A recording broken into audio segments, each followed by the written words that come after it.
வாசி life style சேனலுக்கு வாங்க. இப்போது நம்ம பானிபூரி பண்ண போகிறோம். அந்த பானிபூரிக்கு ஒரு ரசம் எப்படி பண்ணலாம் அப்படிங்கிறத பார்க்கலாம். இந்த அளவு இஞ்சி எடுத்திருக்கேன், ஒரு பச்சை மிளகாய் எடுத்திருக்கேன். அவங்கவுங்க காரத்துக்கு தகுந்த மாதிரி எடுத்துக்கலாம். அதை மிக்சி ஜாரில் போட்டுக்கலாம். இதில் பூண்டு பல் ஒரு 5 பல் எடுத்திருக்கேன், அதையும் போட்டுக்கலாம். இதில் புதினா ஒரு கைப்பிடி எடுத்திருக்கேன், அதையும் சேர்த்துக்கலாம். புதினா ஃப்ளேவர் பிடிக்காதவங்க லைட்டாக சேர்த்துக்கோங்க. இவ்வளோ மல்லி இலை எடுத்திருக்கேன், இதை கட் பண்ணிக்கிட்டு ஜாரில் சேர்த்துக்கலாம். பானிபூரி ரசத்துக்கு இந்த புளி நெல்லிக்காய் சைஸ் புளி எடுத்து கரைச்சி இதில் இருத்து வச்சுருக்கேன். இதிலே நம்ம அரைச்ச விழுது இருக்குல்ல, நம்ம மல்லிச்செடி புதினா இதெல்லாம் அரைச்சிருக்கோம்ல, அதையும் சேர்த்து இதில் மிக்ஸ் பண்ணிக்கலாம். புதினா மல்லிச்செடி எல்லாத்தையும் பேஸ்ட் பண்ணி அரைச்சிட்டு வந்தாச்சு. அது கூட அரைச்சி கப்பி வச்சு இருத்து தண்ணியாக வச்சுருக்கோம். புளி கரைச்சி ஊற்றிருக்கு. இப்போது 1/4 டீஸ்பூன் மிளகு பொடி சேர்த்துக்கலாம். அவங்கவுங்க காரத்துக்கு தகுந்த மாதிரி சேர்த்துக்கலாம். கரம் மசாலா 1/2 டீஸ்பூன், சீரகப்பொடி 1/2 டீஸ்பூன், வத்தல் பொடி 2 பிஞ்சு தான் போடுறேன், காரமாக இருக்கும் அதனால் லைட்டாக போடுறேன். 1 டீஸ்பூன் உப்பு சேர்த்துக்கலாம். இப்போ இந்த ரசத்தை நல்லா கலந்து விட்டுட்டு டேஸ்ட் பண்ணி பார்த்துக்கலாம். எது குறைவாக இருக்குது அப்படின்னு பார்த்து சேர்த்துக்கலாம். புளிப்பு கம்மியாக இருந்தால் லெமன் புளிஞ்சிக்கலாம். ஏற்கனவே புளி கரைச்சி ஊற்றிருக்கேன், இதில் டேஸ்ட் பண்ணி பார்த்துக்கலாம். இப்போது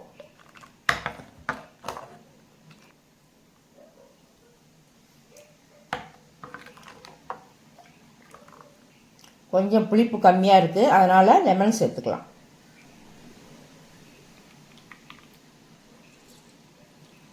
காரம் கம்மியாக இருந்தால் மிளகு பொடி சேர்த்துக்கலாம். எனக்கு கரெக்டாக இருக்குது.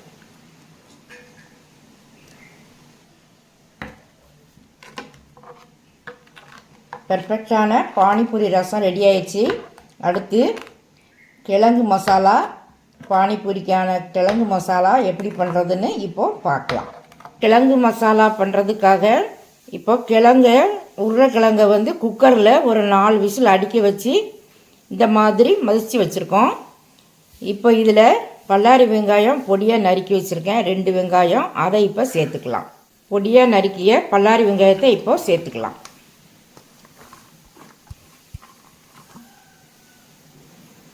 கொத்தமல்லி பொடியாக நறுக்கியிருக்கேன், அதையும் சேர்த்துக்கலாம். இதில் மஞ்சள் பொடி ஒரு 1/4 டீஸ்பூன் சேர்த்துக்கலாம். 1/2 டீஸ்பூன் வத்தல் பொடி சேர்த்துக்கலாம். கரம் மசாலா 1/2 டீஸ்பூன் போட்டிருக்கேன். உப்பு 1/2 டீஸ்பூன் சேர்த்துருக்கேன். இதை எல்லாத்தையும் இப்போ மிக்ஸ் பண்ணி வச்சு டேஸ்ட் பண்ணி பார்த்துக்கிட்டு எது குறைவாக இருக்குது அப்படின்னு பார்த்து சேர்த்துக்கலாம்.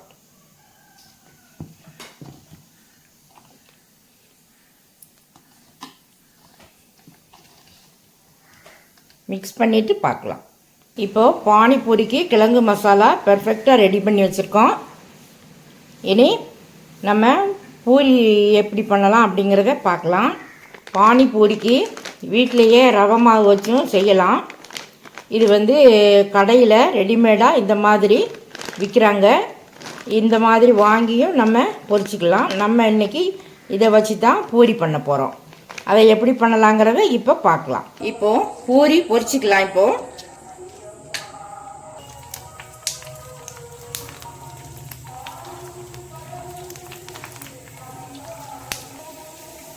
பொன்னிறமாக வரவும் எடுத்துக்கிற வேண்டியதான். மிதமான சூட்லேயே பொரிக்கணும். இப்போ பானிபூரி பொரிச்சிட்டு வந்தாச்சு. நல்லா ரவுண்டாக பொரிஞ்சிருக்கு. அதுக்கு ரசம் வச்சுருக்கோம், கிழங்கு மசாலா அதுக்கு தகுந்த மாதிரி வச்சுருக்கோம். நல்லா பெர்ஃபெக்டாக ரெடி ஆகிருக்கு. இந்த மாதிரி நான் சொன்ன அளவுகள்லேயே நீங்களும் செய்து பாருங்கள். இது உருளைக்கிழங்கு நம்ம பச்சையாக வதக்காமல் பச்சையாக சாப்பிட்றோம். வதக்கி சாப்பிடும்போது டேஸ்ட்டு வராது. உருளைக்கிழங்கை நல்லா பாயில் பண்ணி நல்லா மசித்து வச்சுக்கிட்டு வெங்காயம் மசாலாலாம் சேர்க்கும்போது பார்த்துருப்பீங்க. அதெல்லாம் சேர்த்து பச்சையாகவே நல்லா மிக்ஸ் பண்ணி சாப்பிடணும். அதில் தான் டேஸ்ட்டே வரும். அதனால் நம்ம இப்போது ஒரு பூரி எடுத்து நம்ம இப்போ சாப்பிட்டு பார்க்கலாம். பானிபூரி எடுத்து இப்போது லேசாக அப்படியே மெதுவாக அப்படியே உடச்சி அதுக்குள்ளே நம்ம கிழங்கு மசாலாவை உள்ளே வச்சு அதுக்கப்புறமா இந்த ரசத்தை நிறைய ஊற்றி சாப்பிடணும். அதில் தான் டேஸ்ட்டே இருக்குது. இந்த ரசம் அவ்வளோ ருசியாக இருக்கும்.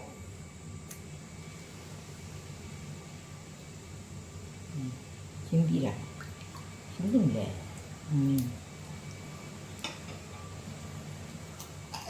சூப்பர், நல்லா இருக்கா? இதே அளவுகளோட நீங்களும் செய்து சாப்பிட்டு பார்த்துட்டு சப்ஸ்கிரைப் பண்ணுங்கள், பெல் பட்டன் ஆன் பண்ணுங்கள், பிடிச்சிருந்தா லைக் பண்ணுங்கள்.